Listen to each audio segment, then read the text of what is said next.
students, अस्सलाम वालेकुम। I am Babar Imran, your biology teacher. आज जो हम मेरा बेटा अपने चैप्टर नंबर 1 इंट्रोडक्शन का लेक्चर नंबर 2 जो है वो डिस्कस कर रहे हैं, जिसमें हम बात करेंगे लाइफ और एक लिविंग ऑर्गेनिज्म के अंदर क्या करैक्टरिस्टिक्स जो है वो होने चाहिए। तो लेक्चर शुरू करने से पहले हम अपना पिछला लेक्चर थोड़ा सा रिवाइज़ कर लेते हैं कि पिछले लेक्चर के अंदर हमने क्या बात की थी। हमने कहा था सबसे पहले बेटा साइंस का इंट्रोडक्शन देखा था कि साइंस किसे कहते हैं, फिर हमने देखा था कि बायोलॉजी किसे कहते हैं, बायोलॉजी का इंट्रोडक्शन देखा था, और इसके बाद जो है हमने बात की थी कि एक बायोलॉजिस्ट जो है वो किन किन चीज़ों को स्टडी करता है, कौन सी चीज़ें जो हैं वो बायोलॉजी के एरियाज़ के अंदर आती हैं और कौन कौन सी चीज़ें ऐसी हैं जिनको एक बायोलॉजिस्ट जो है वो स्टडी नहीं करता बल्कि वो फ़िलासफ़र और थियोलॉजियंस के लिए जो है वो छोड़ देता है। और हमें इन क्वेश्चंस का आंसर कौन देते हैं, या थियोलॉजियंस देते हैं जो हमारे मजहबी लोग होते हैं, या फिर कौन देते हैं जो है अपना किसी स्पेसिफिक चीज़ को सोच समझ कर अक्ल फ़हम को यूज़ करते हुए जो है वो जवाब देते हैं। तो आइए आज के लेक्चर में हम बात करते हैं कि पहले लाइफ क्या है, व्हाट इज़ लाइफ। तो बेटा लाइफ को डिफ़ाइन करना साइंस के अंदर बहुत मुश्किल है, और कल के लेक्चर में भी हमने आपको बताया था व्हाट इज़ लाइफ से मुतालिक जो है मेडिकल के पहले सेमेस्टर के अंदर 200 जवाबात मौजूद हैं कि ज़िंदगी क्या है। और अगर आप यहाँ से अपने दीन को सेपरेट कर लीजिए तो आपको इसका आंसर नहीं मिलता कि लाइफ क्या है। हाँ, चंद खसूसियात को इकट्ठा करके हम यूँ बोल सकते हैं कि अगर ये खसूसियात किसी लिविंग ऑर्गेनिज़म में होंगी ना, तो वो लिविंग ऑर्गेनिज़म जो है वो उसके अंदर हम बात करेंगे कि लाइफ है। और जिनमें ये खसूसियात नहीं होंगी या खसूसियात ख़त्म हो चुकी होंगी उन्हें हम कहेंगे कि ये लाइफ के ज़ुमरे में जो है वो नहीं आता। देखिए, अगर हम यही क्वेश्चन कि ज़िंदगी क्या है जब हम एक मजहबी बंदे से पूछते हैं या इसको इस्लामिक पॉइंट ऑफ व्यू से देखते हैं, तो इससे हम कैसे डिफ़ाइन कर पाते हैं बेटा कि अल्लाह ताला हमारी बॉडी के अंदर रूह डालता है, और जब इस रूह को हमारी बॉडी से निकाल लेता है तो हम मुर्दा हो जाते हैं। रूह हमारी बॉडी में पहुंची तो हमें ज़िंदगी मिली, और जब ये रूह हमारी बॉडी से निकल जाएगी तो हम नॉन लिविंग हो जाएंगे। अब इसलिए हम बता रहे हैं कि लाइफ को डिफ़ाइन करना जो है वो बहुत मुश्किल है। बायोलॉजी के अंदर लाइफ को डिफ़ाइन करना बहुत मुश्किल है, but according to biologist life क्या है, सेट ऑफ करैक्टर्स है, चंद करैक्टर्स का मजमुआ है जो क्या करते हैं मेरा बेटा, जो डिफ्रेंशिएट करते हैं। किसको डिफ्रेंशिएट करते हैं? लिविंग थिंग्स को फ्रॉम नॉन लिविंग थिंग्स से। अगर ये करैक्टर्स जो हैं लिविंग थिंग्स में भी ख़त्म हो जाएं, कब ख़त्म होंगे? जब वो डेड हो जाएंगी, तब भी हम उसको लाइफ के ज़ुमरे में काउंट नहीं करेंगे। तो according to our book life is a set of characteristics which distinguish living things from non living things including dead organisms. इसके बाद हम बात करते हैं, हमने कहा कि वो कौन से करैक्टर्स हैं जिसमें हम बात करते हुए बता सकते हैं कि ये लाइफ के ज़ुमरे में आते हैं, ये ऑर्गेनिज़म जो है इनके अंदर लाइफ मौजूद होगी।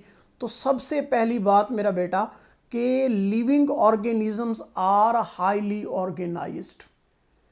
लिविंग जो बॉडी है ना वो एक बड़े मुनज़्ज़म अंदाज से बनाई जाएगी, एक डिसिप्लिनरी मेथड से बनाई जाएगी, उसको एक ख़ास पर्पज़ के तहत जो है वो अरेंज किया जाएगा। और दूसरी बात मेरा बेटा कि वो अपना वजूद हमें दिखाएंगी। They have complex इंटेंटिटीज़।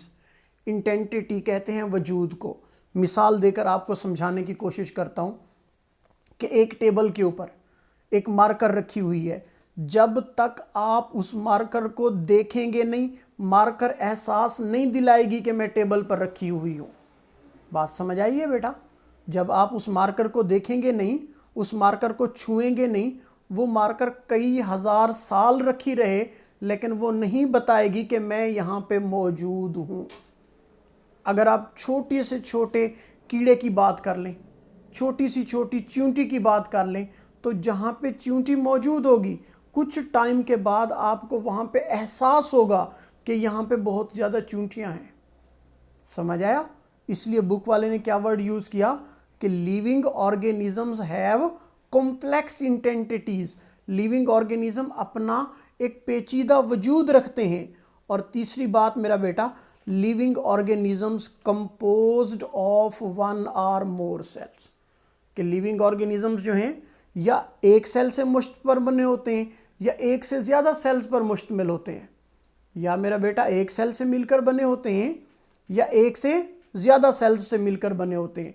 अगर लिविंग ऑर्गेनिज्म एक सेल से मिलकर बने हुए हैं तो इन्हें हम नाम देंगे यूनिसेलुलर का। अगर एक से ज़्यादा सेल से मिलकर बने हुए हैं तो हम इन्हें नाम क्या देंगे? हम इन्हें नाम देंगे मल्टी सेलुलर का। कैसे डिफाइन करोगे? Unicellular organisms are composed of one cell and multi cellular organisms are composed of more than one cell. तीसरी बात कि मेरा बेटा जो लिविंग ऑर्गेनिज्म होगा उसके अंदर genetic program of their characteristic होगा। उसमें हर कैरेक्टर की जीन्स मौजूद होंगी जो उसकी खसूसियात का तयन करेंगी। मिसाल के तौर पर हम अगर एग्जांपल दें कि इंसान की 2 आंखें क्यों होती हैं, इंसान के 2 कान क्यों होते हैं, इंसान के 2 हाथ क्यों होते हैं, इंसान का 1 नाक क्यों होता है, तो मेरा बेटा इसका सबसे आसान जवाब क्या है? क्योंकि इंसान की बॉडी में 2 आँखों के जीन मौजूद हैं, इंसान की बॉडी में 2 हाथों के जीन मौजूद हैं, इंसान की बॉडी में 2 कानों के जीन जो है वो मौजूद हैं। इसलिए हम क्या कहेंगे? Contain genetic program of their characteristic. अच्छा, अब जो लिविंग ऑर्गेनिजम्स होते हैं ना, उनकी बॉडी के अंदर at a single time, eight a same time बहुत सारे कीमियाई रिएक्शन जो है वो हो रहे होते हैं। They carry out and control numerous chemical reactions. और इन तमाम रिएक्शंस के मजमूए को हम नाम क्या देते हैं? मेटाबॉलिज्म का नाम देते हैं। कैसे डिफाइन करेंगे मेटाबॉलिज्म को बेटा? All the chemical reactions taking place in the body of an organism are collectively called metabolism. एक लिविंग बॉडी में होने वाले तमाम कीमियाई रिएक्शंस के मजमूए को हम क्या नाम देते हैं? मेटाबॉलिज्म का नाम देते हैं। एक लिविंग ऑर्गेनिज्म जो है उसकी बॉडी में बहुत सारे कीमियाई रिएक्शन जो है एट अ सेम टाइम वकू पजीर हो रहे हैं। कहीं पे एनर्जी की ब्रेक डाउन हो रही है तो कहीं पे एनर्जी जो है वो बन रही है। कोई जो है सेलुलर एक्टिविटीज़ जो है हर वे से क्या हो रही है बेटा? परफॉर्म हो रही है। इसके बाद जो है जो भी लिविंग ऑर्गेनिज्म होगा वो एनर्जी को एक्वायर करेगा, एनर्जी को हासिल करेगा।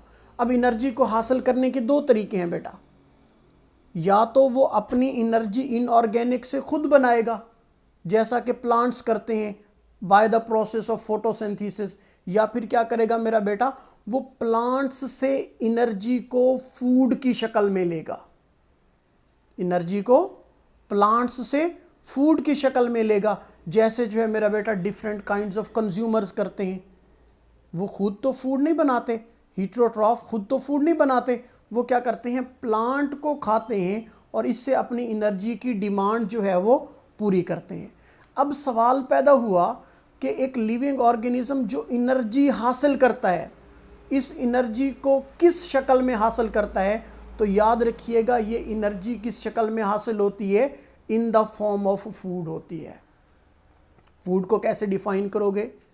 हर वो चीज़ जिसके अंदर CH बॉन्ड मौजूद हो वो चीज़ बॉडी को एनर्जी देती है और फूड कहलाती है। कैसे डिफाइन करेंगे बेटा? हर वो चीज़ जो बॉडी को एनर्जी देती है वो हमारी बॉडी की क्या है? फूड है। और एनर्जी कौन देती है? हर वो चीज़ जिसके अंदर CH बॉन्ड मौजूद होता है वो बॉडी को एनर्जी देती है। और मेरा बेटा अगर हम ये कहें कि CH बॉन्ड हमेशा किसके अंदर मौजूद होता है? CH बॉन्ड हमेशा ऑर्गेनिक के अंदर मौजूद होता है। तो गोया कि हमारी फूड जो है वो क्या होगी? वो ऑर्गेनिक सब्सटेंस होगी। फिर हम इस एनर्जी को क्या करते हैं? मुख्तलिफ कीमियाई रिएक्शंस को कंट्रोल करने के लिए, मुख्तलिफ कीमियाई रिएक्शंस को चलाने के लिए यूज़ करते हैं। 7वां करैक्टर बेटा कि लिविंग ऑर्गेनिज्म के अंदर ग्रोथ का फिनोमिना पाया जाता है, कि लिविंग ऑर्गेनिज्म साइज के अंदर इजाफा कर सकता है। बात समझ आई है कि आप देखें एक छोटा सा बच्चा जब पैदा होता है तो वो कितना साइज़ का होता है। इंसानी बच्चे की बात करें तो 1 साल के बाद उसका साइज़ कुछ बढ़ता है, 2 साल के बाद, 4 साल के बाद, 15 साल, 20 साल, यानी कहने का मतलब ये कि वो अपने उसके साइज़ के अंदर बातदरीज क्या होता रहता है, इजाफा होता रहता है। इसे हम नाम क्या देते हैं कि उसकी क्या हो रही है मेरा बेटा, ग्रोथ हो रही है। तो लिविंग ऑर्गेनिज्म का क्या कैरेक्टर है, कैन ग्रो इन साइज। अच्छा अगली बात सुने, लिविंग ऑर्गेनिज्म क्या कर सकते हैं, रिप्रोडक्शन कर सकते हैं, और इस रिप्रोडक्शन के नतीजे में अपने जैसे बच्चे पैदा कर सकते हैं। Produce offsprings similar to themselves. इस रिप्रोडक्शन के नतीजे में ये क्या कर सकते हैं मेरा बेटा, अपने जैसे बच्चे जो है वो पैदा कर सकते हैं। इस रिप्रोडक्शन के नतीजे में ये अपने जैसे बच्चे पैदा कर सकते हैं। मिसाल के तौर पर इंसान से हमेशा इंसान का बच्चा पैदा होगा, बिल्ली हमेशा बिल्ली को पैदा करेगी, चूहे से हमेशा चूहे का बच्चा पैदा होगा, डॉग से हमेशा डॉग का बच्चा पैदा होगा। तो कहने का मतलब क्या, इस अमल को हम नाम देते हैं रिप्रोडक्शन का। और लिविंग ऑर्गेनिज्म का खासा है प्रोड्यूस ऑफस्प्रिंग्स, और इनके ऑफस्प्रिंग्स क्या होंगे, सिमिलर टू देमसेल्व्स होंगे। इसके बाद जो है मेरा बेटा 9वां पॉइंट, तो पॉइंट नंबर 9 के अंदर आपने क्या याद रखना है कि लिविंग ऑर्गेनिजम्स क्या करते हैं, वो अपने इन्वायरमेंटल चेंजेस के खिलाफ, लिविंग ऑर्गेनिज्म जो है अपनी इन्वायरमेंटल चेंजेस के खिलाफ रिस्पॉन्स शो करते हैं, और इसे हम नाम देते हैं बिहेवियर का। मिसाल से समझाऊंगा बेटा कि अभी मुर्गी का बच्चा जो है या मुर्गी का चूजा जो है वो अंडे से बाहर निकला है, तो जैसे ही बिल्ली को देखेगा वो क्या करेगा, भागेगा, अपने आप को छुपाने की कोशिश करेगा। किसने उसको बताया, वो तो अंडे से अभी निकला है कि ये बिल्ली जो है आपकी प्रीडेटर है, कि ये बिल्ली आपको खा जाएगी अगर आप ना छुपे तो। अच्छा अगर इंसान के बच्चे की एग्जांपल दूं तो इंसान का बच्चा अभी पैदा हुआ है, ठीक है, फॉर एग्जांपल सर्दियां ज़्यादा हैं, तो वो बच्चा क्या करेगा मेरा बेटा, वो शिवरिंग शुरू कर देगा। इंसान का बच्चा क्या करेगा, शिवरिंग शुरू कर देगा, कांपना शुरू कर देगा। किसने उसको बताया कि अब सर्दी बढ़ रही है, आप थोड़ा सा जो है वो कांप लो ताकि हीट जनरेट हो जाए। समझ आई है बात बेटा। अगर गर्मियां चल रही हैं जैसे अभी, तो अब जो है एक छोटा सा बेबी पैदा हुआ है, जैसे इन्वायरमेंट का टेम्परेचर बढ़ेगा तो वो अपनी बॉडी से पसीना खारिज कर रहा होगा। आप तो नहीं कहते कि हमारे छोटे भाई जो है थोड़ा सा पसीना खारिज कर लें, पसीना जो, क्योंकि गर्मी जो है वो बढ़ चुकी है, क्योंकि ये पसीना जो है इसकी एवोपरेटिव कूलिंग के नतीजे में ठंडक का एहसास पैदा होता है। हम तो नहीं बताते उसे, उसके अंदर ये बिहेवियर क्या होता है मेरा बेटा, इनेट होता है, कुदरती होता है, पहले से क्या होता है, मौजूद होता है। और एक लिविंग ऑर्गेनिज्म का खासा है बेटा कि वो अपना इंटरनल इन्वायरमेंट मेंटेन करने की कोशिश करता है, और इस अमल को हम नाम क्या देते हैं, इस अमल को हम नाम देते हैं होम्योस्टैसिस का। इंटरनल इन्वायरमेंट को मेंटेन करना जो है, इसे हम क्या बोलते हैं, इसे हम नाम देते हैं होम्योस्टैसिस का। अब ये 10 करैक्टर्स हमने पढ़े बेटा। अब बायोलॉजी कहती है कि हर वो ऑर्गेनिज्म, अब हम डिक्लेरेशन कर रहे हैं, अब हम ऐलान कर रहे हैं, क्या ऐलान कर रहे हैं कि हर वो चीज़ जिसके अंदर इन 10 में से ज़्यादातर खसूसियात at a same time, simultaneous की ली का मतलब क्या होता है बेटा, एट अ सेम टाइम मौजूद हूँ, तो उन्हें हम नाम देते हैं दीज आर लिविंग ऑब्जेक्ट्स, कि ये लिविंग ऑब्जेक्ट्स हैं, या ये ऐसे ऑब्जेक्ट्स हैं which are studied in biology, जिनको हम बायोलॉजी के अंदर क्या कर सकते हैं, स्टडी कर सकते हैं। तो गोया आज के और कल के लेक्चर से कुछ इंपॉर्टेंट शॉर्ट क्वेश्चंस जो है हम डिस्कस कर लेते हैं कि कौन कौन से क्वेश्चन जो है वो बन सकते हैं। सबसे पहला क्वेश्चन बेटा, व्हाट इज़ बायोलॉजी। इसमें आप सबसे पहले क्या लिखोगे, आप लिखोगे कि बायोलॉजी का जो है ये 2 ग्रीक वर्ड से ड्राइव्ड है। बायोस का मतलब ये है, लोगोस का मतलब ये है। फिर लिखोगे कि इसका लिटरल मीन ये है, और फिर डिफाइन करोगे कि बायोलॉजी को जो है साइंटिफिक वर्ड में डिफाइन कैसे करते हैं। क्लियर हो गया? इसके बाद व्हाट इज़ लाइफ, आज का लेक्चर। ठीक है, लाइफ क्या है कि सेट ऑफ कैरेक्टर है जो लिविंग को नॉन लिविंग से सेपरेट करता है, और अगर लाइफ को लिविंग से निकाल दिया जाए तो वो क्या बन जाएंगे बेटा, वो डेड ऑर्गेनिज्म बन जाएंगे, और डेड ऑर्गेनिजम्स को भी हम लाइफ में स्टडी नहीं करते। इसके बाद तीसरा question, right any 4 characteristics of living organism. मैंने आपको 10 कैरेक्टर बताए हैं अभी लेक्चर में, तो कोई से 4 आप लिख सकते हो। Differentiate between living and non living things.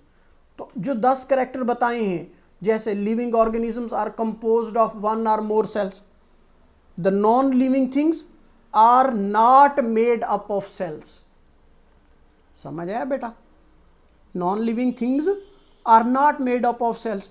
अच्छा, फिर दूसरा कैरेक्टर के दूसरा डिफरेंशिएशन कि लिविंग ऑर्गेनिजम्स जो हैं ये क्या करते हैं बेटा, they carry out and control many chemical reactions, but non living can not do so.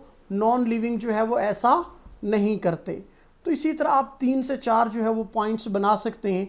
तो कल तक के लिए जो है वो इजाज़त दीजिए। अल्लाह हाफिज़ बेटा, कल फिर दोबारा तीसरे लेक्चर के साथ मुलाकात।